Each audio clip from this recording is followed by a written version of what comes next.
Assalamualaikum warahmatullahi wabarakatuh. Bismillahirrahmanirrahim. Alhamdulillahirabbil alamin. Wassalatu wassalamu ala asyrafil anbiya'i wal mursalin sayyidina Muhammadin wa ala alihi wa sahbihi ajma'in. Rabbi shrah li sadri wa yassir li amri wahlul 'uqdatam min lisani yafqahu qawli. Amma ba'du, para pemirsa sekalian, kita akan melanjutkan kajian kitab Madkhal ila Maqasidisy Syariah karya Ahmad Ar-Raisuni. Dan sebelum kita mulai mengkaji, baiknya kita buka terlebih dahulu kajian ini dengan membaca suratul Fatihah agar supaya bermanfaat. Al-Fatihah. Bismillahirrahmanirrahim. Iyyaka na'budu wa iyyaka nasta'in.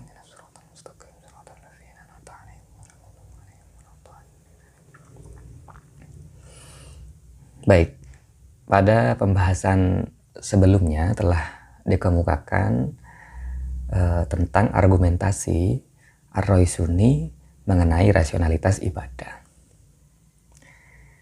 Jadi pada kajian yang sebelumnya Ar-Raisuni menyatakan bahwa ibadah itu rasional. Buktinya dalam berbagai kesempatan syariat memberikan alasan-alasan serta menjelaskan maksud atau tujuan mengapa dia mensyariatkan ibadah, utamanya dalam ibadah-ibadah yang pokok itu dalam Islam seperti sholat, puasa, zakat, dan haji.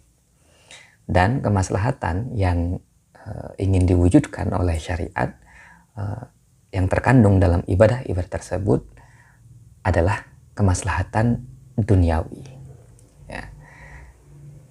Jadi ibadah itu sifatnya duniawi, artinya kemaslahatan yang dikandung dalam ibadah itu adalah bersifat duniawi, harus diwujudkan di dunia. Jangan sampai karena kita ingin kenyamanan atau kenikmatan di surga, kenyamanan di akhirat, lantas kita lupa mewujudkan kandungan maslahat duniawi yang ada di dalam ibadah itu. Kemarin kita pada pertemuan sebelumnya dipaparkan secara detail oleh Ar-Raisuni bentuk-bentuk penjelasan syariat mengenai rasionalitas ibadah. Sholat ada maksud dan tujuannya, puasa demikian juga, zakat tak diragukan lagi apa tujuannya. Begitupun juga dengan ibadah haji. Tujuan-tujuan yang terkandung dalam ibadah-ibadah tersebut bersifat duniawi. Nah, memang kalau melihat ibadah-ibadah yang pokok semacam itu, syariat memang nampaknya sangat jelas ya memberikan penjelasan, alasan, maksud atau tujuannya. Tetapi ibadah itu kan tidak hanya hal-hal yang pokok itu. Ada banyak hal-hal detail dalam ibadah itu. Dalam sholat, kalau kita lihat misalnya, tidak hanya sholat kan, sebelumnya juga ada ibadah-ibadah yang dilakukan. Seperti melaksanakan wudhu, atau misalnya ketika tidak ada air melakukan tayamum, dan seterusnya. Dan dalam puasa juga kita diikat oleh berbagai aturan, apa yang dilarang misalnya, dan apakah di sana juga terkandung kemaslahatan-kemaslahatan. Jadi persoalannya sekarang memang kalau secara umum dalam soal ibadah syariat itu rasional, tapi bagaimana dalam perihal detil-detil ibadah itu? Ya, apakah juga di situ terdapat rasionalitas? Artinya ada alasan, maksud atau tujuan syariat di sana, dan itu adalah kemaslahatan di dunia. Nah, baik, kita akan lanjutkan kembali bacaan kitab ini. Bismillahirrahmanirrahim. Hadza anit ta'lilatil ammah li usulil ibadat. Penjelasan-penjelasan sebelumnya itu merupakan penjelasan umum tentang reasoning, tentang penjelasan mengenai alasan, maksud atau tujuan syariat di dalam pokok-pokok ibadah. Amma anit ta'nilatil juz'iyah li tafasil ibadat bima fiha min mawaqita zamaniyatin wa makaniyatin wa min maqadirah wa kaifiyatin wa syurutin fahadhihi yatulul kalamu fiha wa yas'ub wa aktsaruha laisa fihi tansisun alal ilal wal maqasid. Ya. Jadi di sini Ar-Raisuni menjelaskan bahwa kalau penjelasan rasional ibadah dalam rincian-rinciannya, dalam ketentuan-ketentuan detilnya, nah itu akan panjang pembahasannya. Ya. Apakah kita mungkin memberikan penjelasan-penjelasan rasional terhadap detil-detil ajaran ibadah yang cukup banyak itu? Nah, khawatirnya nanti malah kita memaksakan memberikan penjelasan bahwa inilah maksud atau tujuan syariat dalam ketentuan-ketentuan detil ibadah itu, tetapi sesungguhnya malah bukan tujuan syariat itu. Ya. Jadi memang kalau bicara ke yang lebih spesifik itu mungkin kita akan merasa kesulitan membicarakan apa tujuan maksud atau alasan syariat memerintahkan itu. Ya, misalnya kita bisa angkat pertanyaan-pertanyaan seperti kenapa harus 4 rakaat dalam sholat duhur, asar atau isya? Kenapa kok kalau maghrib 3, kenapa kalau subuh 2 gitu misalnya? Atau kenapa kalau puasa itu mulai pagi sampai maghrib, ya, tidak sampai isya misalnya? Bicara soal zakat, ya, kenapa harus 1 nisab syaratnya dan kenapa 1 nisabnya harus sekian? Kalau bicara soal haji misalnya, di haji kan ada banyak sekali prosesi ibadah di situ. Dan apakah di detil-detil ibadah haji itu juga ada rasionalitasnya?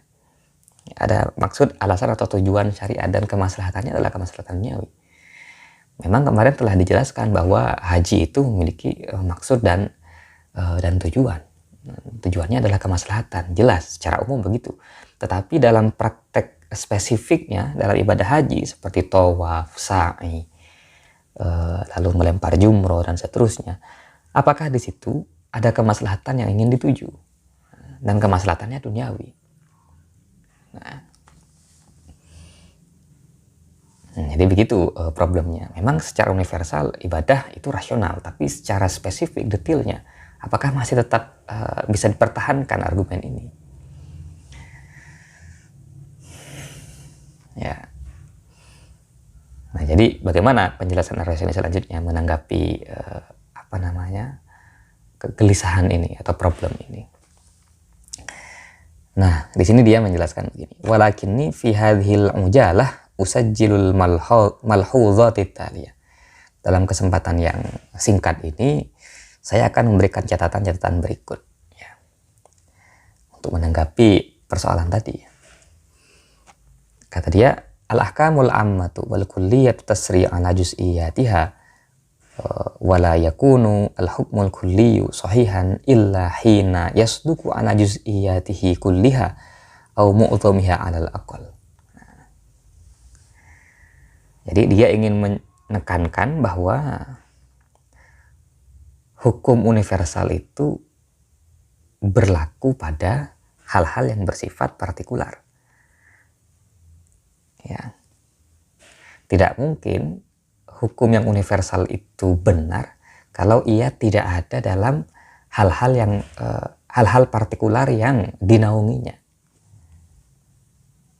Atau setidaknya atau sekurang-kurangnya sebagian besarnya. Ya. Tidak mungkin misalnya ya, haji itu dikatakan mengandung maslahat kalau di dalam rincian-rincian ibadah yang dilakukan di dalam haji itu tidak mengandung maslahat. Jadi dalam tawaf ada maslahat, dalam sa'i ada maslahat, dalam melempar jumroh ada maslahat. Dan dengan begitu kita bisa berkesimpulan bahwa haji itu isinya atau kandungannya adalah kemaslahatan. Nah, seandainya dalam rangkaian ibadah haji itu detil-detilnya tidak ada kemaslahatan, maka tidak benar kita mengatakan bahwa haji itu mengandung kemaslahatan. Jadi kira-kira begitu penjelasannya. Yang universal itu berlaku ya partikular. Karena kebenaran sesuatu yang universal itu bergantung pada argumen partikularnya. Jadi kebenarannya induktif ya kan. Jadi sesuatu yang umum itu terbukti terlebih dahulu dari hal-hal yang khusus.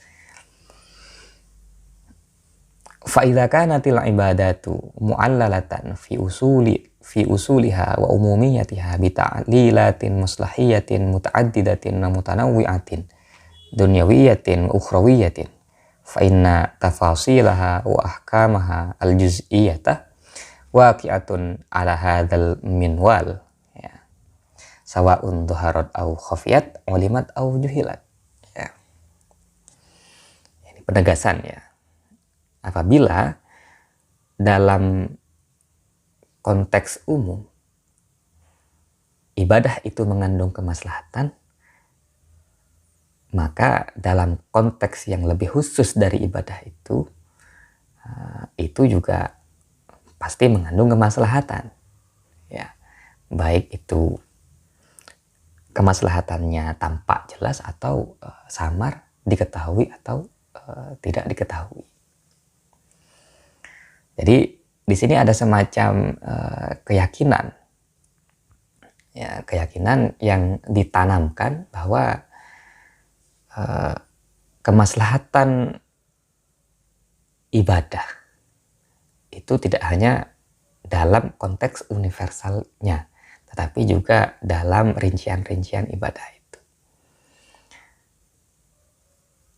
Tidak hanya haji secara umum mengandung kemaslahatan, tetapi praktek-praktek spesifik yang dilakukan dalam ibadah haji itu juga mengandung kemaslahatan.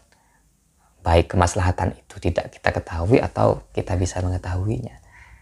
Intinya di situ ada kemaslahatan. Ya. Jadi Ar-Raisuni ingin menolak anggapan bahwa kalaupun ibadah itu mengandung kemaslahatan, ya tapi kemaslahatannya secara umum, secara khusus dalam praktek-praktek rincinya kita akan kesulitan atau bahkan bisa dikatakan wah ada sebagian yang memang tidak ada kemaslahatannya. Gitu.